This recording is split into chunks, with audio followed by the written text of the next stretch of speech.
The reason, Dr. Herman, that I don't like to get too far down the rabbit hole with banter is because so much good stuff happens. Then you go, I wish we were recording. I wish we got that. And so I'm like, let's just get this gold, baby. Yeah, thanks for having me. This is pretty cool. Haven't done a podcast yet, so we'll add that to the checklist of the Along with your MD. well, that's 30 years ago. That doesn't count anymore. That's already in the past.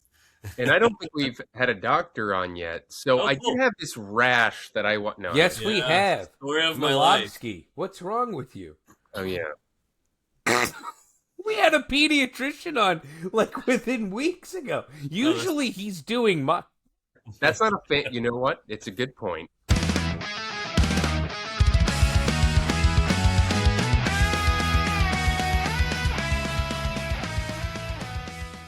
Thank you for fact checking, keeping me honest. But no, we're very excited to have a family doctor. Is that the way we should put it? Sure. Yep. Family doc, primary care, family medicine, internal medicine, all that, adult medicine. It's all under the same umbrella. Wonderful. Well, so this is called a show called World's Greatest Dad, and we, it's unclear whether we're the world's greatest dads, or we talk to the world's greatest dads, or it's for the, but it's this idea of being the world's greatest dad, and so we're excited to welcome you into this space, and thank you for joining us. And lest the train goes too far off the tracks, and it always does, I'm gonna stop for 1 second and allow my esteemed dad. He's not my dad, but esteemed dad colleague, unless there's something I don't know, Ali This guy's in Khan. rare form today. Hey, I'm going to allow him to introduce you Sure. more formally. Take it Yeah, away. I don't know. Someone got a case of the Mondays. I'm gonna tell you, Doctor. Neil's like taking over my role. Usually, I'm the one who's like. "Meh." Anyways, let's get down to it. Today's guest is a board-certified family physician whose work bridges traditional primary care, preventive health, and innovative wellness solutions. Dr. Amir Herman is the medical director of East Northport Medical Care, a third generation family practice that has been caring for the East Northport community for decades. As both a doctor and a frequent traveler, Dr. Herman saw firsthand how unprepared families often are when medical issues pop up on the road. So he developed a comprehensive travel medication kit called Zip Meds RX that is designed to help travelers handle the unexpected with confidence and care. Dr. Herman's a trusted voice in modern medicine and wellness across New York and beyond. But his most meaningful role is being a dad to his three kids, Mason, 22, Olivia, 19, and Noah, 16. Dr. Amir Herman, welcome to World's Greatest Dad. Thank you guys. This is awesome. I'm really excited to be here. And thank you for having me and us and it's interesting when you just said about the third generation. This week, literally, I had a patient who came in that I hadn't seen in a long time, and I was talking to him, and he was like starting to bring up the fact that he's been coming to this office for a really long time. I'm like, well, so how long are we talking? He's like, well, the first doctor was my doctor. And back then, that guy was one of those old school primary care family doctors who'd walk around with one of those black bags. And he actually delivered this guy in the hospital. This kid was delivered by the first doctor at my office. And then there was another guy who took over after him, and then I took over after him, and now I'm treating him in his senior years. The guy's like 70 years old. So it's really cool. Whoa. And he's not the only one. I have a number of patients who are like that here. So it's a very community-based office. We have a really great reputation, thankfully, and because of the fact that we've just really been just situated here and been giving great care to the East Northport community for years. So it's pretty cool. Yeah. So I have to tell you, my dad was a physician. Huh? He was a gastro, and he had the bag. He totally had the bag Bag. from like the 1960s doctor show. And yeah, man, I mean, talk about, it's very old school. He wasn't old school enough where he allowed smoking in the exam room because I think that was, I mean, I It think when he happened. It started, happened it in was a this thing. office. It definitely happened here. That guy we're talking about would walk around with a cigar the whole day. And the famous story that a number of people tell me who used to go to him, where he'd see them and examine them. He goes, "What you need is a shot. You come with me." And he'd bring them back into this very office that we're sitting right now. He had a bottle of rye, and he'd give them a shot of rye, and that was the shot that he was talking about. Oh yeah. So that's like those are the good old days, right? You have the bag, the doctor bag, and the cigar and the Yeah, scotch.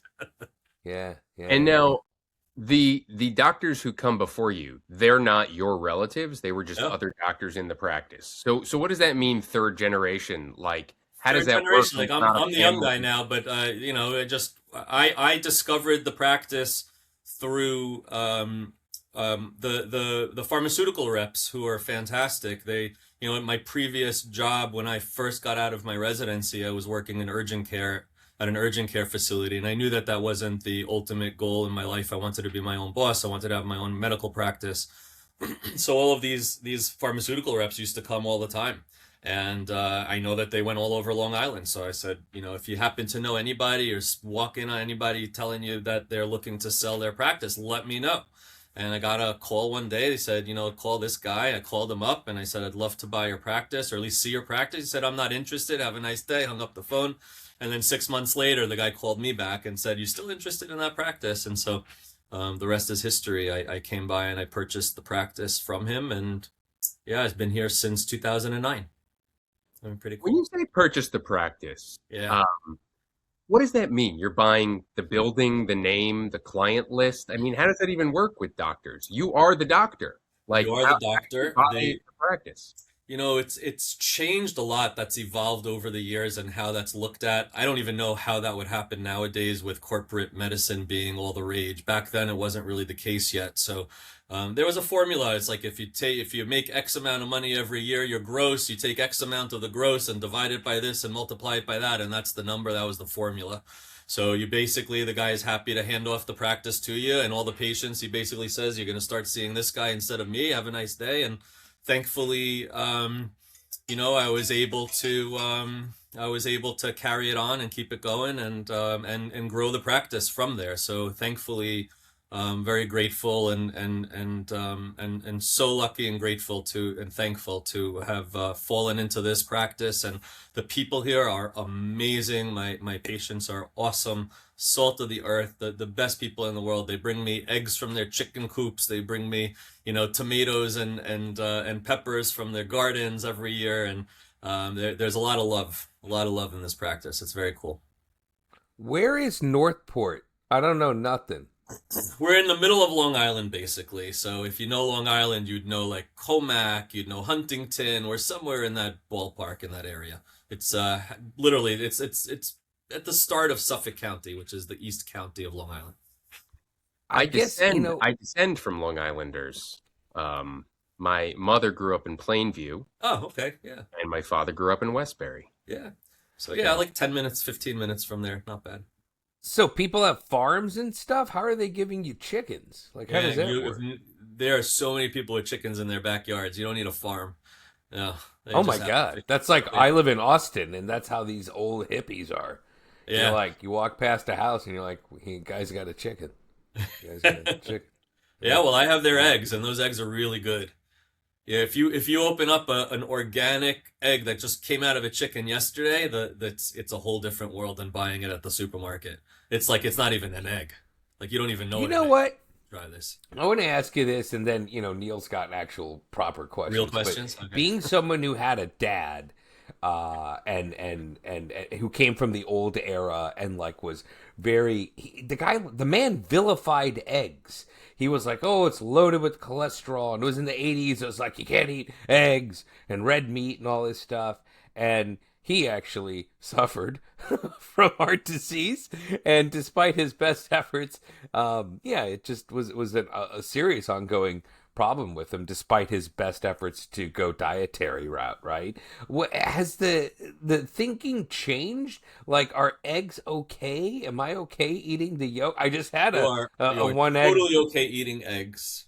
Um, it I'm going to be the annoying doctor, and the line is that everything in moderation is really okay.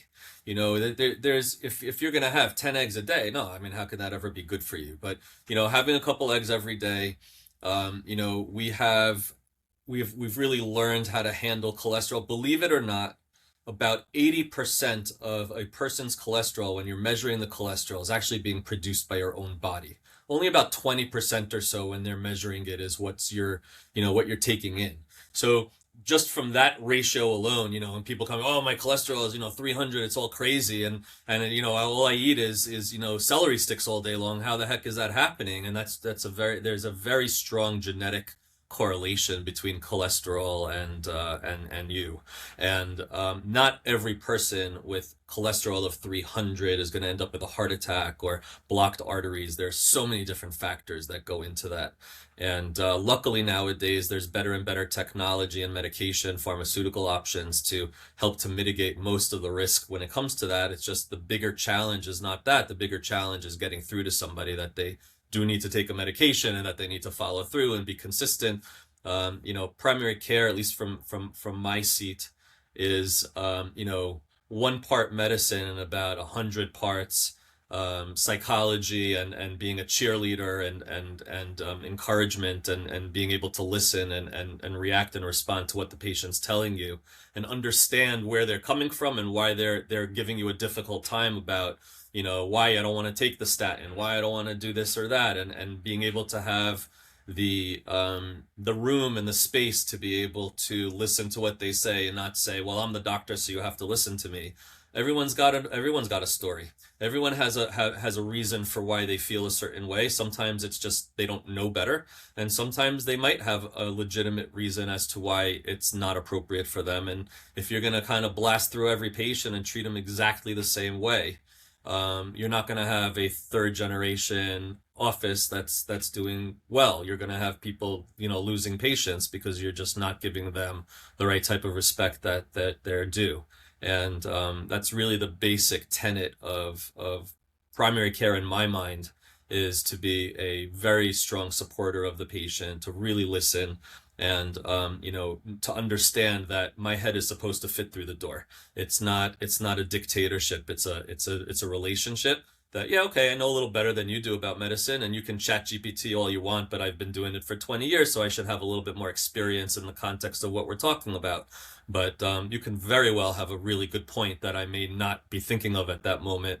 And if I don't listen to that, ultimately, it's just not going to be in the patient's best interest.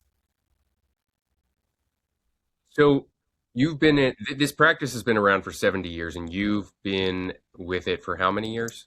I purchased it in 2009, so my terrible math, what are we, 26? Yeah, it's 17 17 years years now. or so. And And okay, I, well, that's interesting because you have a 16-year-old. So you were about to have your third kid when you made this decision, right? oh yeah. So talk to us about, like, you've got a 22, 19, 16-year-old. So let's go back 22 years and 7 or 8 months. Oh my God, I'm a doctor, but I'm about to be a dad for the first time. Where are you at in your career? Where are you at in your life? And then what were those first, I guess, I don't know, 5 or 6 years or so as a dad working somewhere else where you started to make the transition? Walk us through the last few decades, Dr. Herman. So, uh, yeah, it was a great time. It was awesome. I mean, I loved my med school years. I loved my internship and my residency. I think it was an awesome time. It was great. It's nothing better than learning. I mean, it's great to help people and to work and do this stuff, but advancing your own mind and learning and growing is awesome, and I loved it. Um, at that time, I was an intern. I'd gotten married in my internship year, and then we worked fast. I had my first kid, about, several, I don't know, 9, 10 months later, but, my son's still trying to do the math to figure it out. But, he, but I was a resident, and residents make, probably back then we were making about 35, 40 thousand dollars a year if we're lucky, and working about 1,000 hours a week. And my wife is a social worker, and so she was out earning me, which was pretty cool at the time. And so, between the two salaries, we were able to get a little apartment on Long Island, and be able to have a one bedroom and throw the baby in the bedroom with us. And it was fine. It was great. The money was not fantastic, but we just knew that we were working towards something, so it's okay. Can have yogurt for dinner for a little while and still have still have sustenance. But um, we grew quickly. I went from my residency to working in urgent care center for 5 years, and that's where I really kind of cut my teeth on everything. And that's when you really learn. And working and seeing anywhere between 40 and 70 patients in a day is like just boom, like craziness. And that's really where I learned how to be a doctor. I owe that to my previous boss, who, really was a great businessman and a great doctor, just not, the most pleasant of people, but that's okay. Not everybody has to be nice. But I just knew that I needed to have my own place. And so as my family grew, obviously living here on Long Island is not cheap, and I needed another option because I was literally working 7 days a week, both between the urgent care. I was working 6 days a week, and I would take a second and a third job in order to be able to make those ends meet. I was working for this awesome company, these great people who would do the medical exams for the volunteer firemen, fire people uh, in on Long Island. So I'd go around and do the physical exams for them, and so you'd get paid for a day here and a day there. I would basically do every Sunday, and so I'd work Monday through Saturday, and then every Sunday I'd also work. So we just had to do what you had to do in order to make it happen. And so as I was realizing that it was going to be pretty quick to burn out, that's when I went and I searched out this office and was able to find this, and I cut it back to 5 days. And that's when my time in the family and at home really started to change, because I was actually able to be present and to do more. My wife was doing all the heavy lifting with the kids at the time, and that's definitely a challenge. But I knew that when I was going to buy this practice, and my wife was pregnant with our daughter Noah, um, it was easy. It wasn't. I don't. This stuff isn't stressful. It's life is too short to overly stress out about that stuff. And if you believe that you are able to do good work, and that the job will speak for itself, and then the money will come. So yeah, I didn't really stress over it. Were you always this way? I mean, No. you're like the perfect, you have the best temperament. I guess it's called bedside manner. Is that right, Ollie? You're just like, you project so cool and calm, which is what you want in a doctor. Um, is that just years of doing this, or how did you get to that point? All human beings, and we all gonna have our moments. So don't let this fool you. But um, you know, when you have good people around you, you would expect them and want them to call you out on your BS. And it's very important to have the ability to listen and to absorb what they're telling you, and not to blow that off. And I'm still learning. I mean, I've had my time in therapy, of course. I think that I think every human being should have their time in therapy. I've grown in my religious conviction and observance, and I feel like that's helped a lot in terms of having the a feeling of serenity in that, and in understanding that it's not just about me and my efforts. There's other in my mind. There are other in my beliefs. There are other forces at work, and so you're not going to be able to control everything. And it's taken me a very long time. Like, you're catching me at a good place in life where this is the cumulative effect of a lot of work. So I appreciate what you're saying, Neil, but I've certainly had my moments. Well, I was gonna say too, like, and obviously it is what it is, like life, like it's not easy being a doctor, right?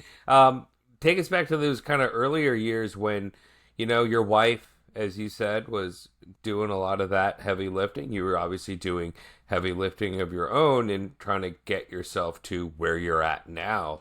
Um, how do you look back at that? Do you ever wrestle with things? Do you have? I mean, obviously you landed the plane, man. You know what I mean? I get it, but I feel like as dads, we're always kind of I don't know. I look back with a little bit of. I'm looking back with regret right now in my life. If you want to see what my cards are, but like, do you ever like look back and go, man, I wish, or maybe I could have spent more time because obviously, one of the things about this podcast is we talk about how precious some of those afternoons are because those afternoons won't be there forever, as obviously with kids that are 22, 19, 16. So just wanted to get your thoughts Yeah, on that. I always said I used to hate bathing my kids. Like I could do anything, I would do anything for my kids if I mean I I'd still bathe them, but I come home at the end of the day and I'm zonked out after 12 hours or something, and it's time for baths, and I would do it, and when you have little kids, the second any water splashes in their eye, they freak out, and or the shampoo gets in there, they freak out, or then first they don't want to go into the bath, and then they're finally in the bath, and they don't want to come out of the bath, and that whole project, that whole process was something that I just couldn't wrap my head around. I just couldn't enjoy. And if I were to look back at it and maybe do something different now, I'd probably have a different thought about that, and have done that and approached that differently. But I also make the analogy now, and I talk about how, um, in the same way, when they were a little older, and they needed the rides everywhere, you're driving them constantly, the bar mitzvah cycle, when you're there at midnight waiting to pick up your kids with everybody else, and on a Saturday night, um, and that too, you can easily start to become a little resentful for having to do all of that stuff. And I can tell you now, with full conviction, that um, I'm at a point where I've been the last 2 or 3 years recognizing that I'm gonna miss that nighttime drive, and I'm gonna miss that, and I jump to try to to go pick up my daughter when she needs a pickup. And there's something about that time in the car with your kids, and the secret is that that's the time where you really get all the secrets out of your kids. That's when they're most talkative, is when you're driving them home at 10:30 at night. They just had a great night with their friends, and they want to just talk. They want to give it all up. And so we learn to start to, like, to look forward to these where normally they'll clamp up and not want to tell you anything. And then somehow in the car, there's just this magic about sitting in the car with them. I keep my mouth shut, I don't say anything, and they just you get all the secrets. It's pretty cool. um, I've heard it's funny. Julia Louis Dreyfus has that's her advice is always drive the car, always be the driver for your kids because when you're both like locked in, staring ahead, they will really open up to you. yeah. Um, what is your kids' recollection of those early years? Have you guys talked about it? Do they know about like the before the practice, after the practice, or were they so young it didn't really register? So I have a great story about that. When I was working in the urgent care, I was, I don't know, 2 or 3 years in, and my son at the time was probably like 5 years old, something in that ballpark, 5 or 6, and she was gonna bring him to see Daddy at the office for the first time, and he was all excited. So she stopped at Dunkin' Donuts, and she went to get a whole bunch of donuts for the staff, and she comes in with him to bring donuts to everybody. And she comes in, she comes through the door, and he, as she's opening up the door to the office, he's like, well, what are we doing here? Why are we here? And she goes, well, this is where Daddy works. And she said the look of disappointment on his face when he realized that it wasn't my job, wasn't the Dunkin' Donuts job. It was actually the doctor's office job. So yeah, they definitely, as much as you say that you're a doctor, and anything else, that doesn't register. So nowadays, my kids are, my son is applying to medical schools now. So I think that there was definitely some sort of leading by example, and seeing what I did, and I think that he really loves. He spent COVID here, basically working in the office with me as we were doing tests on hundreds of people a day. And he was one of the main. He was in high school, and school was down. There was no school. He said, I'm coming. And he came with me every day, and would work with me in my clinic, and it was amazing. And I think that helped to really grow his love for medicine and patient care. So yeah. Okay, this is gonna sound weird, but I'm gonna say it. This is Tell it, say super it. cool. But but it wasn't cool. It's cool. It's just very incredible. It's going to be incredibly interesting. What was it like being a doctor in the New York City area during the freaking pandemic? And by the way, I've been watching The Pit, Yeah. so I'm kind of tuned in. So I'm freaking, yeah, let's go. COVID was scary, in that, your business just bottomed out on from under you. I was used to seeing 40, 50 people walking through the doors of the office, and all of a sudden everybody's told to stay home. We didn't really know from telemedicine was working its way in to be a more accepted situation, and so we were scrambling to try to learn how to incorporate that into the practice. But I have probably about 18 staff members at my office, and you're responsible to support everybody, and it's their families, and I have to support my family, and all of a sudden you're going from seeing all these patients every day, and you get two straggling in, to the office, and something had to give and something had to happen. And so, we were certainly not up on the PPE at the time. We're scrambling to get, all this stuff to cover ourselves with. I'm a little mom and pop shop. I'm not connected to all the large universities or any of that stuff. So it's not like I just show up there and they handed me masks and gowns and everything. We had to scramble and learn how to figure it all out on our own. I have some really great people working here with me and for me, and very grateful for that because they really were instrumental. I had patients who were being amazingly generous, and a guy had all these N95 masks and called me up. He's like, "Yeah, you want to stop by?" And now in retrospect, we're looking with everything that we know about, but at the moment when you're in the middle of it and everybody's dying from COVID, that's all you know. Everybody's dying from COVID, and I got to protect myself. And here I am gonna, jump in NBC. So we basically learned how to cope with that, and then. Thankfully, we're able to figure out a way to incorporate a COVID testing center into this practice, and that's what ended up, lifting us back up, and allowing for us to be able to maintain the business and maintain the practice, by basically just doing hundreds and hundreds of tests every day. So people are coming in, we're seeing them and testing them, and that's really what saved us. But it was definitely scary. It was definitely, you're exposed to everybody, and the unknown was the greatest challenge out of everything, is the unknown. You don't know where this is going. You don't know how long this is going to last. You don't know if there's, by tomorrow I'm going to be, in the ICU on a ventilator. You just don't know. But we've all evolved and we've all learned, and now things will be different should there be another, God forbid, one of these type of circumstances. But um, it was definitely one of those moments where you have to sit down and really think about your life, and how you're going to be approaching things, both from a business standpoint, but also your responsibility to your family. I was the lucky one. I got to leave the house and go to work every day. My wife and kids were stuck in the house and figuring that out. The kids took the biggest hit. There's a lot of damage that they took psychologically and socially, and they're the ones who really suffered. I can't say that I suffered. I worked hard, but I was very lucky. How do you wrestle now with what apparently it continues to be, the anti-vaccine movement or the vaccine skeptical movement? That's Neil. Neil's like more soft-spoken. He's like, because he's a millennial and I'm Gen X and I'm more hard on the nose. I'm a little rough around the edges. But yeah, how do you handle all that?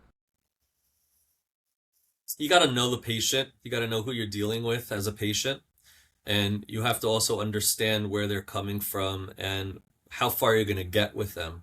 So if the standard of care is X, Y, and Z, and the standard of care is somebody at high risk, should they contract COVID to, end up in trouble, then it's your responsibility as a physician to at least present them with the information to make that decision, and to explain to them that the standard of care is that if you're a high risk person, the COVID booster is still something that's recommended by standard of care. And well, okay, doc, but what about X, Y, and Z and all this type of stuff? Okay, so then that's when you start to explain the pros and the cons, and what type of concern that you may have with the vaccine, or what type of concern you would have with them actually contracting COVID. Um, oftentimes now with the younger population, I treat COVID identically to any other viral condition when somebody's coming in and they ask for suggestions as to what do I do if I have COVID? I said, well, what would you do if you had a cold? What would you do if you had the flu? I mean, we were all around in 2019 before COVID hit, and we were all catching the flu. Were we all freaking out in the same way over that as we were about COVID? Plenty of people die from the flu every day.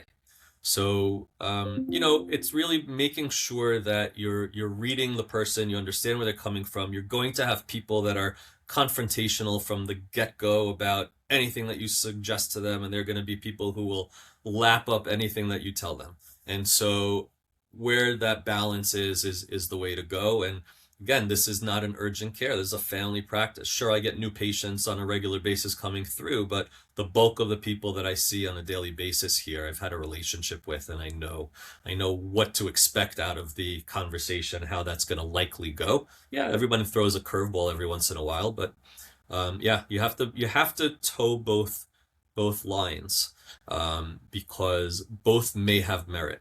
And you're not going to force somebody who doesn't want a COVID shot to get a COVID shot. It's just not going to happen. So, at what point do you give up and say, okay, well, let's go to the next subject, because you just, you can't just, spend the entire visit just discussing whether or not they should get a COVID shot. Real talk. I'm totally like get vaccines. I'm like, I guess you call it, say I'm pro-vaccine. It has been a minute since I've gotten any booster. I mean, like Yeah, years. I don't know.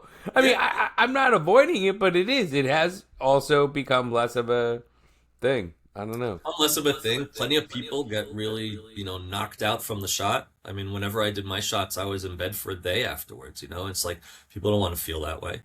Um, But yeah, I mean, it's really it's come down to an individual choice as much as it's supposed to be a medical decision making that you're supposed to do.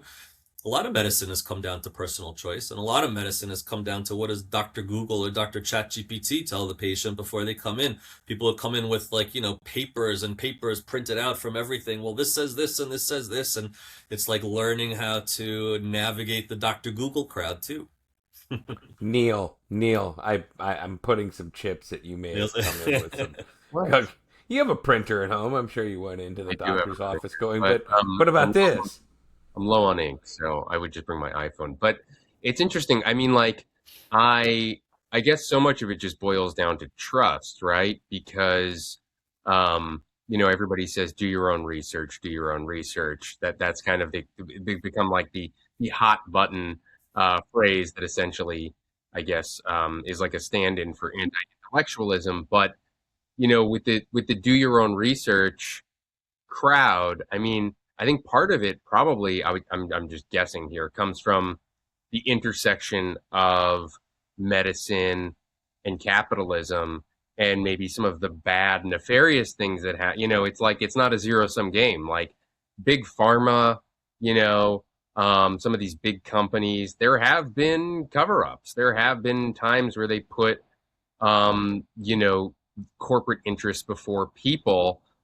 you know at the end of the day, I still, at least at the moment, trust most doctors. Trust, I'd rather listen to some Ivy League educated researcher than somebody with a blog spot. But that doesn't mean that sometimes, somebody uncovers something on a blog spot. Is blog spot still a thing? Look, the problem is that, there's so much information out there. So, it's like, well, go ahead and do the research, I mean, and if you come up with something different than what I'm saying, then let's talk. Like, there's an element of experience that you can't get off of, Google. I can walk in a room and see what a patient looks like and know what I have to do with them without them saying a word sometimes.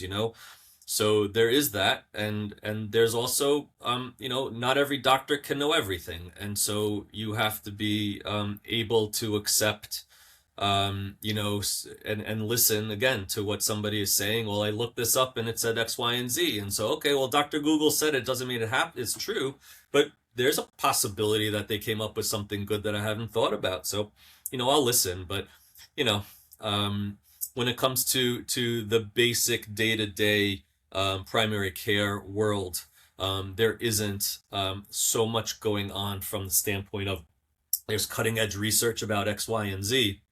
That's all important, but it's not necessarily practical in the day to day immediate use until it, that type of stuff has to evolve.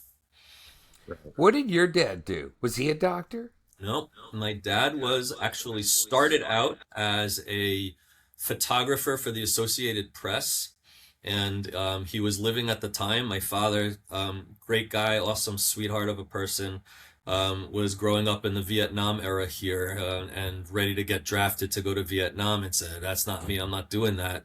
And so he ran off to Israel. And went off as a yeshiva student in Israel, and when he got to Israel, decided he wasn't going to go to yeshiva, and so he was living a great life, in his late teens, and having a great time, and met my mom, and then we joke that's when the fun ended, but but but he was working for the Associated Press, and he got to meet all these amazing politicians, and he'd be up close and personal taking pictures of them. So he started out as a photographer, and then when they moved to the U.S., when I was little, I was born there, and I moved here when I was 4. And when they moved here, he went to school to become an optician, and he owned an optical store. So no medical background, but certainly the service industry, and had an optical store for many, many years.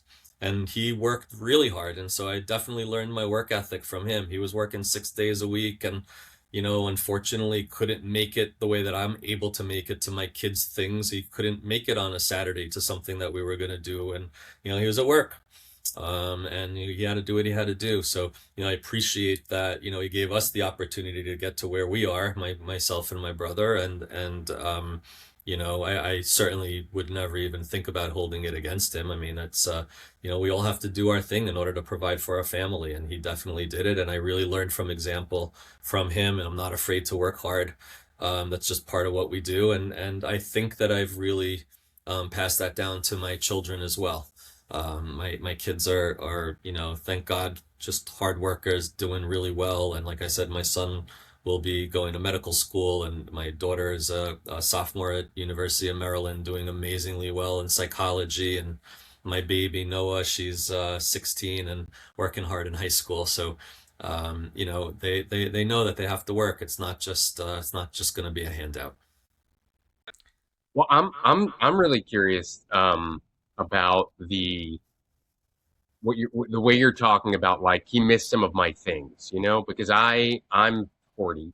My parents are about to be 70, and my dad would always talk about how his father, greatest generation, World War II.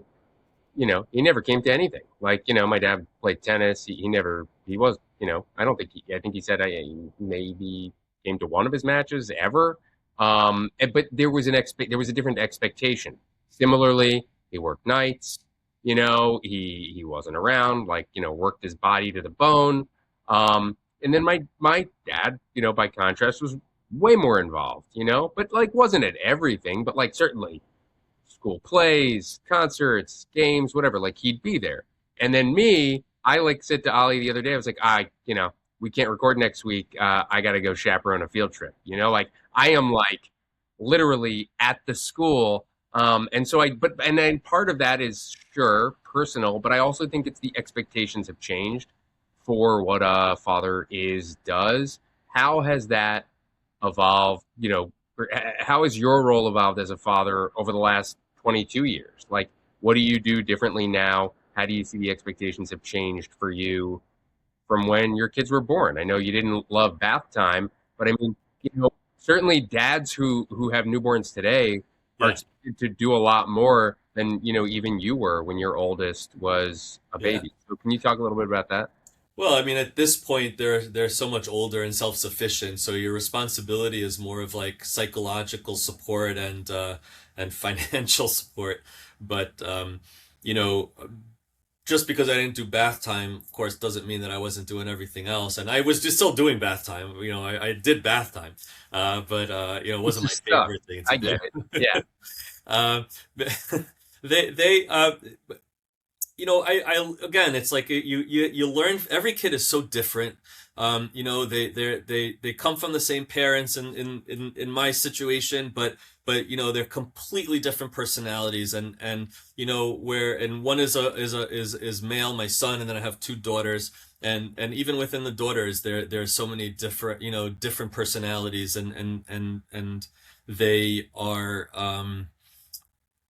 intellectually stimulating, and they keep you on your toes, and you have to learn how to adapt to the individual and know what each one needs. And so for my daughters in particular, I know that when they start to open up to me and start to talk, it's not going to be a back and forth conversation, because if it is, the conversation will be over in a minute and a half. They're going to clam up if I decide to throw in my 2 cents or anything else. The best thing that a dad can do, at least with daughters, I don't know, my son is a different person, so maybe it's different, but with daughters is, let's just listen and just keep your ears open. They're going to want to talk. They can talk for a half hour straight without taking a breath. And at the end, they'll stop and they'll be like, wow, thank you. That was a great conversation. I'm like, well, I didn't say anything. They're like, exactly. So, you have to learn that. Like, it's very easy to think that when somebody comes to you for advice, that they really want advice. And as a doctor, that's what I do all day long. And so I would always jump to kind of give my recommendation and my opinion. And it's not always about that. Sometimes it's about just listening and letting them get it off their chest, and they feel better afterwards. And it's better than even you had given them some cockamamie advice about something that, what do I know about teenage girls? I don't know. It's they know better than I do. I don't know anything.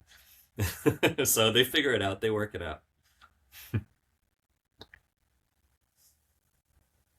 With your kids being at the age that they are, like, essentially in adulthood, or just at the right there, about to really kind of, make, perhaps develop lifelong habits.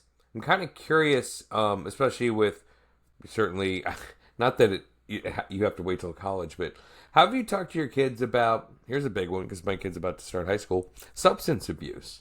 Because obviously that stuff is out there. Yeah, I'm kind of curious because I'm starting to get gauged and keeping an ear out when I hear certain words and buzzwords, because I know this stuff he's the odds of him encountering that are coming up. So I'll talk as a father, not necessarily as a physician. Um, as a parent, the reality of life is that your children are going to experiment, and you can yell and scream and threaten all you want, and that's just going to drive them further away and make it more likely that they're going to do more and more experimenting. So I've always been of the mind that and grateful that however we were able to figure this out with our kids, that our children have always been open with us about that stuff. There hasn't been, they're not hiding, if they have a drink or if they go smoke pot. I hear about it, and I understand that they're humans and individuals, and it's my job. What benefit is it going to be? The proverbial, you hear about your kids smoking cigarettes and you make them smoke an entire pack of cigarettes to make them, like, fine, but, like, that's not the reality is that, if they're going to want to do it, then they're going to do it. And so you have to figure out how you're going to set up a situation in which that's being done safely, and that they are obtaining it in a safe way, and that they're using it safely, and that the people around them are not going to take advantage. And it's a really tough line. Like, how do you tell, a high school kid, you're not going to tell them not to go to the party. And then what are they going to do at the party? Well, we all went to high school. We know what goes on in parties. And so do you think all of a sudden, because it happened in our generation, that it's not going to happen in there? No, it's going to happen in every generation. So we also have to be realistic about what we're confronted by. And, punishing your kid for catching them with a beer is just not going to, to make any sense necessarily. There's some kids who might need that. But, in my case, we were very open with them about our my wife and I about our history. And again, we all went to high school and we're all in college. Everybody's tried stuff. And we're open with it because I don't think that it's something that we have to be scared of. I think that if a kid is seeing that there's a certain normalization to it to a degree, as long as they're not abusing it, that they don't have to feel that they have to hide it from you. And then they're going to be less likely to overindulge and to do stuff more so despite the fact, despite you as a parent. Your kids are always going to look to rebel. They're always going to look to try to do something outside of, what you want them to do. And you hope that where they're doing that rebellion is not going to be that dangerous and damaging. And so if you can mitigate that risk, it can be very helpful. So, we've not made our home a do not do place. We've actually done the opposite. We've been very, some people might think it's too lax, but on the flip side of all of this, my son thank God, is going to medical school. The kid got 4.0 at Duke University, at top of the class, and one of the best scores in the country on the MCATs, and certainly not without having experienced and tried his own stuff. And so if it's if he thinks he's doing something behind my back, he's going to be much more likely to do it a lot.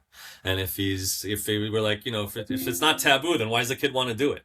It's like it's so we've been able to find that fine balance, and thankfully that's the case with all my kids.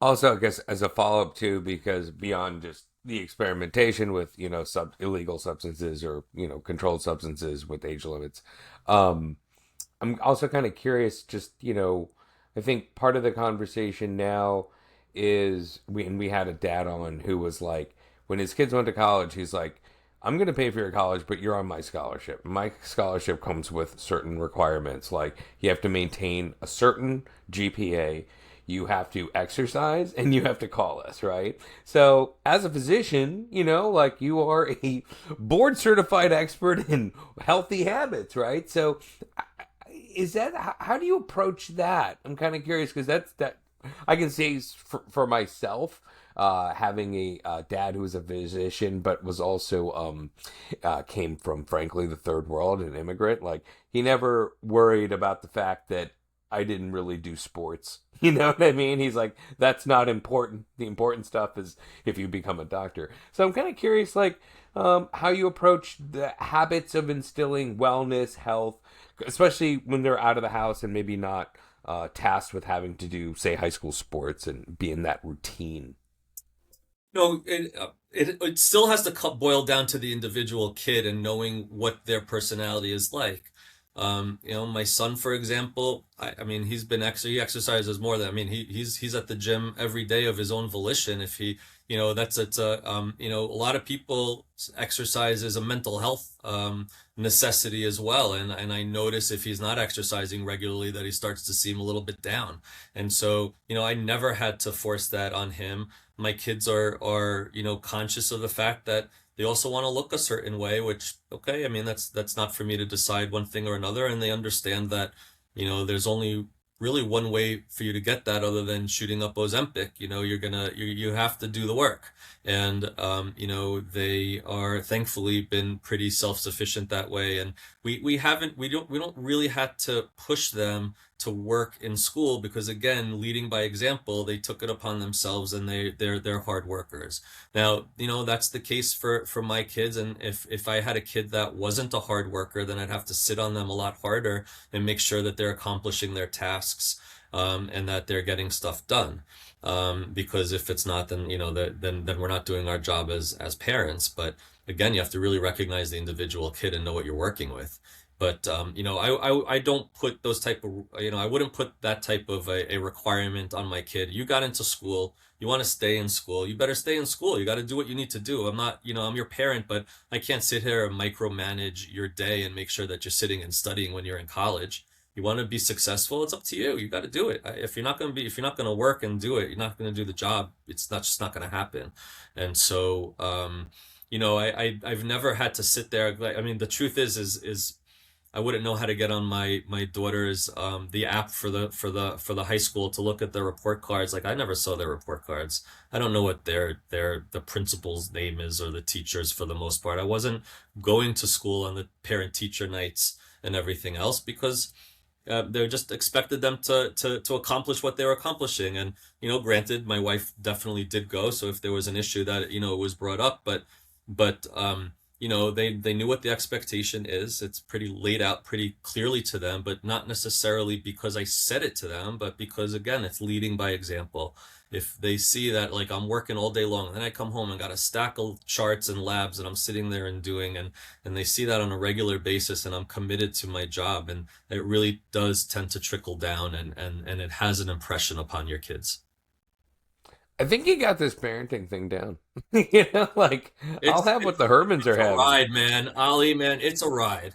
And you're getting the flip side of all of this where, what happens in the kids in middle school, right? They go into sixth grade and all of a sudden you don't see them again for about 3.5 years. They go up to their bedroom, they walk in the house, you barely get a hello. They go right up to their bedroom. You're lucky if they make eye contact with you. They'll come down to eat begrudgingly and then go right back up to their bedroom. And you lose your kids for 3 years. Yeah, you show up at the basketball court to watch them play basketball, and then they come, you cheer them on and they're happy. And then you come back and they go right back upstairs to their bedroom.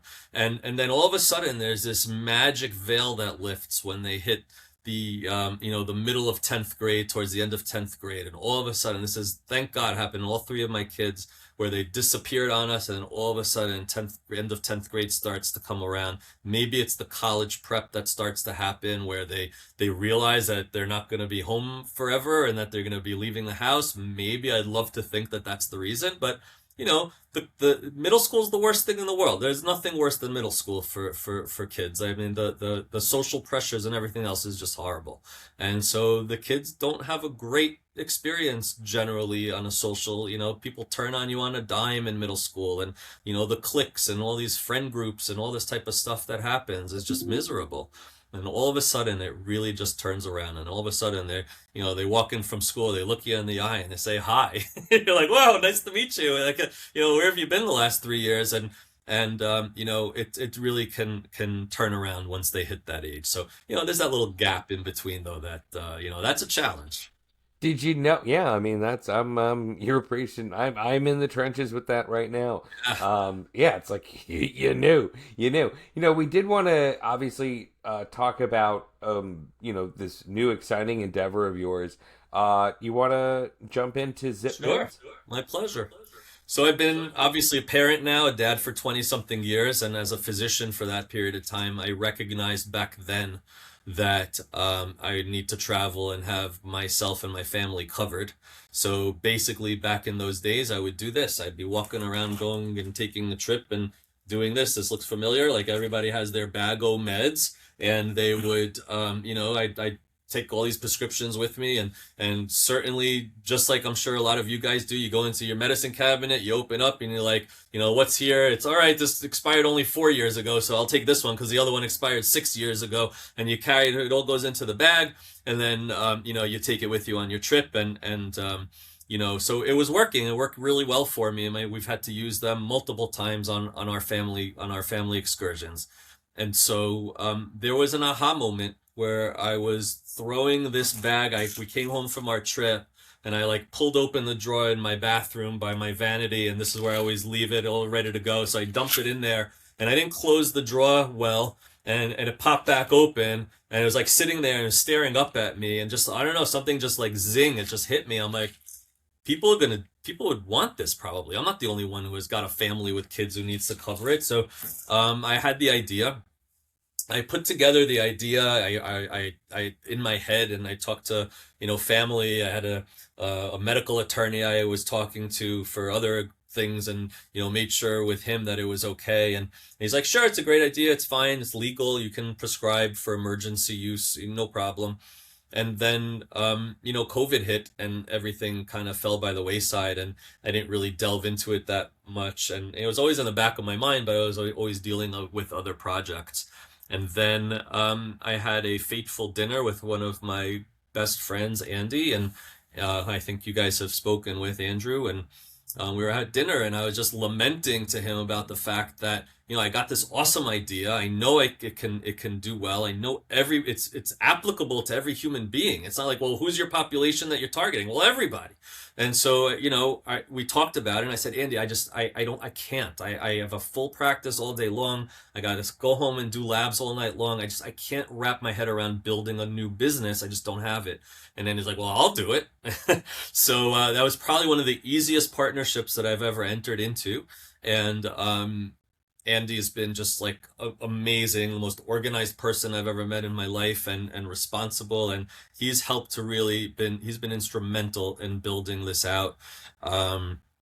So he created this kit. The company's called ZipMeds RX, and it's there you go. You got the kit.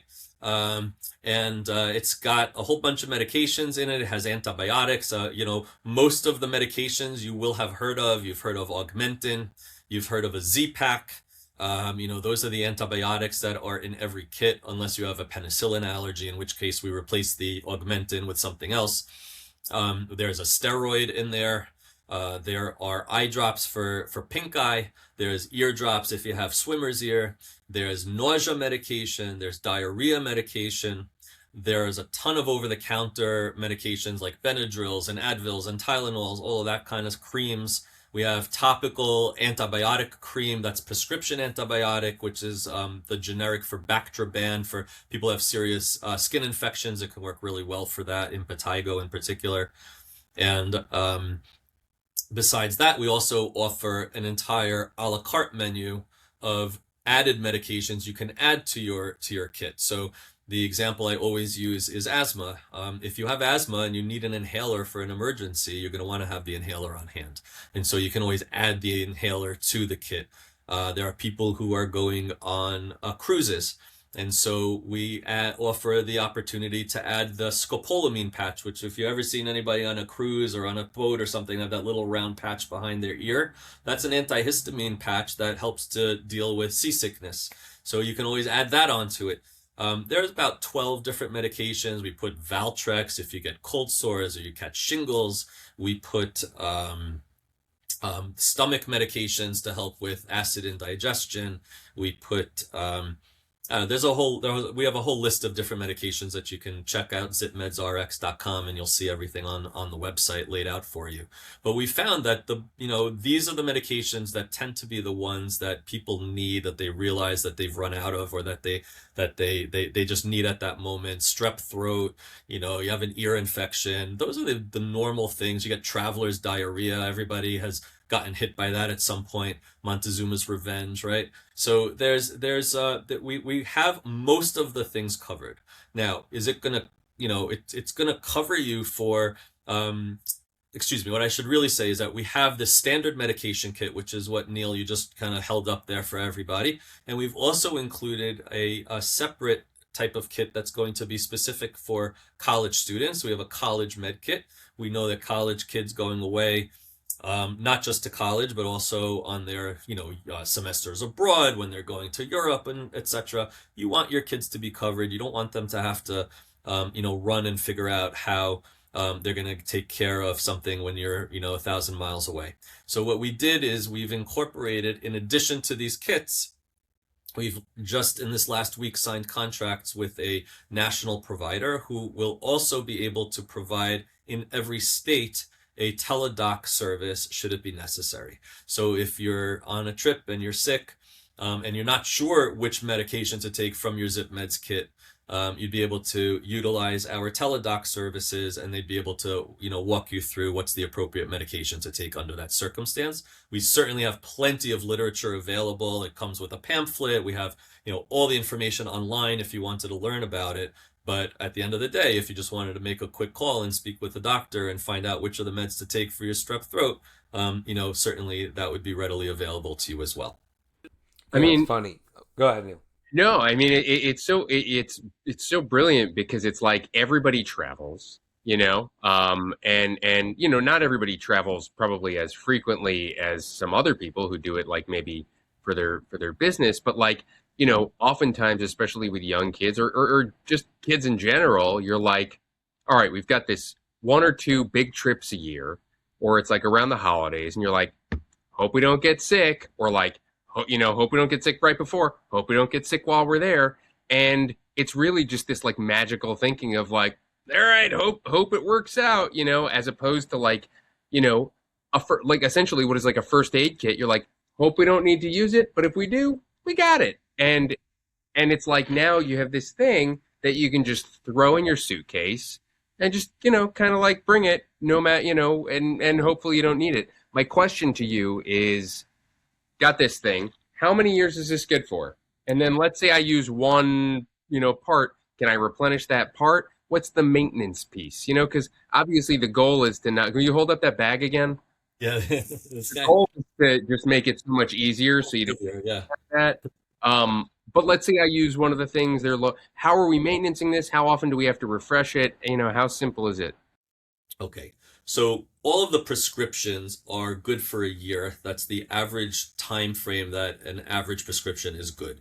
If you're going to hold me to it, I would tell you that the likelihood is that most of those medications will last you for 2 years. Right. So the officially a medication will expire after a year, but there have been studies done on pills over time that they've done on tablets especially that have shown that they still have, their functional efficacy, 2 years out. So for the most part, you can probably get away with it, but that's up to you. If you want to know officially what the answer is, it's 1 year. We do have built into the to the company as well. There are subscription services that you can do that would give you, a reduced price on the following year or the following year if you were to do a subscription with us. But in terms of the refills, it's as simple as that. We have we're building into it. It's not up on the website, so if you look for it today, it won't be there. But we're building into it the refill set as well. It will require to refill a couple of pills at once in order to make it work. And, because of the fact that it still has to go through another doctor interaction, a refill is not just push a button and get a refill. It still requires the physician-patient interaction to occur for the refill. And so there's still a certain element of us having to review it, make sure it's appropriate, make sure there's nothing different or anything that's changed in the person's health over that time frame since they had last purchased the product, because safety first, and we don't want to, God forbid, harm anybody. And if they're asking for an augmentin refill but they had a penicillin allergy since the last time that we had seen them, of course it wouldn't be appropriate for us to just refill the augmentin. So there's a little bit of something that has to be gone through in order to ensure the safety of the patient. But all of that is set up and it will be available to the patient. And the subscription service will provide you with a new kit the following year. The way that we look at it and think about it is exactly what you were describing it, in that when you're on that trip, first of all, I should say that the bulk of the people that have purchased our packs have contacted us after having been on a trip and have actually used at least one of the medications that were in the pack, which was really wild to us because we didn't think we were going to get that type of feedback. But I would say easily it's been 75% of the people who have purchased it have used it. And which, great. And, again, attestations of how this had really saved somebody's trip. So, it will be good for you for multiple trips. We think of it as an insurance policy as well, because when you go and you book your airplane flight, it's always going to be, do you want that extra insurance? You want to pay for that? Well, what happens after your trip? You lose that money well, you don't lose it. You spent it on the insurance. With here, you spent it on an actual product. You have it not just for your trips, you have it sitting in your cupboard at home too. And if God forbid somebody gets sick at home, it doesn't mean that you can't use it at that time either. You're allowed to use it under that circumstance. It's just we would like for you to consult with your doctor and make sure that it's appropriate for you to use it. That's the whole point of it. But it's a really good option for the long term, and it definitely will save. It'll really save a trip. It'll really save a trip. You're spending 20 grand on a trip to take your family to Disney even, you know what I mean? And one ear infection can scuttle the whole thing. And so this is a type of thing that'll really make it worthwhile. No, it's super cool. Like we're going to Spain in just a few weeks, so I'm excited to. Honestly, it's nice to have a new bag to keep all my medicine Yeah. in because it's better in the Ziploc or whatever. Doctor Amir, I actually use it as a pillow on the beach because it's nice and comfortable. So when I lay down on the thing, I put it behind my head because I was taking it to take pictures. We wanted to take pictures for social media and whatever. So I'm like, I'll take it to the beach and see how it looks. But here, so then I had it at the beach with me. So I just put it behind my head. It was really comfortable. oh my God, There you go. my Try it mind out, is dude. spinning on how we could turn this into a SNL skit about Big Pharma. Like, rest easy, Big Pharma's got your neck. Dr. Herman, he's small pharma. He's medium pharma. Oh, Yeah, well, yeah. Well, I mean, I'm talking about the actual pills in there, not Dr. Amir. You know what I mean? He's just, hey, who wants to go to CVS anyways? I don't. My right, CVS exactly. sucks. Yeah, you Yeah. got to find. I mean, you're in Costa Rica. You have to find a concierge doctor that's going to charge you $400 to even show up, prescribe you the medicine. Then you got to go find a pharmacy in Costa Rica to go pick it up. I mean, good luck. I mean, this fixes that whole problem for you.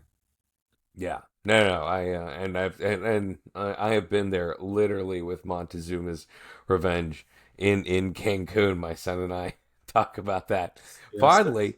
Well, anyways, so yeah, we don't need to get into my diarrhea, but we are going to get into the lightning round. I love that I got to say diarrhea. But at least you're a doctor, so there's that. All right, Mr. Herman, are you ready to play the world's greatest dad lightning round? Ready. Hit All me. right, number one. Parenting advice in 5 words or less. Keep your mouth shut. Best I like. best advice. Just listen. Number two, pick a superpower, super speed or super strength. Super strength. You thought about it though. You did. One book every parent should read.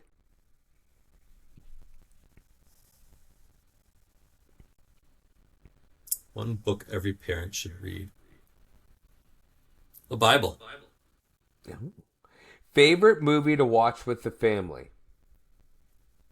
So that's a loaded question because I like all those old movies that we all grew up with. And every time I try showing one of these old school movies to my kids from the 80s or the 70s or the 60s, they shut down within 2.2 seconds.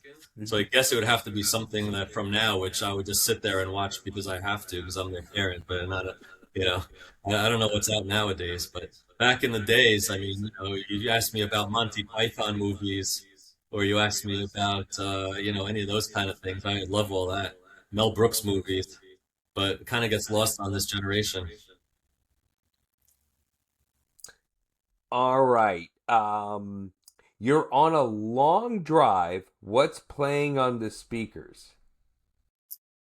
I have to admit the fact that I've been a big Fish fan my whole life, and I'll just put on one of the concerts from whenever in the '90s. I'm really partial to the shows from the '90s, and I can go from start to finish. Yeah, that gets me going. I love that stuff.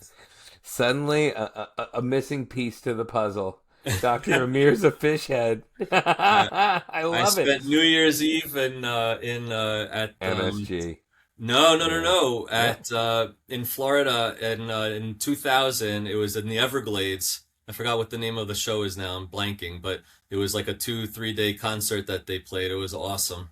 When they let in 2000, it was in the Everglades. I think Forgot we're what. the same age, and I think I had friends who were there. Yeah, Just I'm just gonna drop that in there. yeah. Coffee, tea, or something else? I'm a big coffee fan. I got to start my day with coffee, but I drink my tea all day long to stay hydrated. So I just fill up a cup with a little bit of tea and then fill it up with hot water, and I do that all day long. Wait, so tea dehydrates you less than coffee? No, no, no, but water, I just drink a ton of water that way. Otherwise, I'll never drink the water. Ah, So that's my okay. secret of how to drink water all day long is I put a little bit of my tea and then I just pour a lot of hot water and I just keep on doing that all day long. But I start my day with the coffee. I mean, I'm from Long Island. I have to say coffee. And you'll talk. Morning ritual you never skip. Well, I pray every morning, so I never skip that. That's a guarantee. Favorite snack when you're traveling. I've always been a really big combos fan. at the airport, you go to Hudson News, you got to pick something. I'm usually the cheddar cheese combo and the pretzel. We were just talking about pretzels and how it's superior to popcorn. Dream dinner guest, dead or alive? I would give anything to have dinner with my grandfather again. Yeah, he was another amazing role model in my life. One thing you miss about your kids when they were little? The cuddles. The cuddles. It's that was something. My baby wouldn't fall asleep without interlocking her legs with mine at night. She wouldn't fall asleep unless we were just laying together like that, and that was awesome. All right, and the last one. Dr. Amir Herman, what is the best part about being a dad? Getting to see that on a selfish basis that the efforts that we took as parents is actually coming to fruition when your kids are actually growing up in the way that you would hope that they grow up, and seeing them be real human beings and good people. That's the best thing in the world. And I'll give one other little thing, is seeing that they actually love each other and that they call each other and talk to each other, and there's nothing better as a parent than seeing your kids get along with each other as adults. And on that note, Neil, take us home. Dr. Amir Herman, you are the world's greatest dad. Thanks for doing it. Appreciate you guys very much. Thank you so much, and look forward to speaking to you guys again one day. Would love to. Yeah, totally. All right. It's so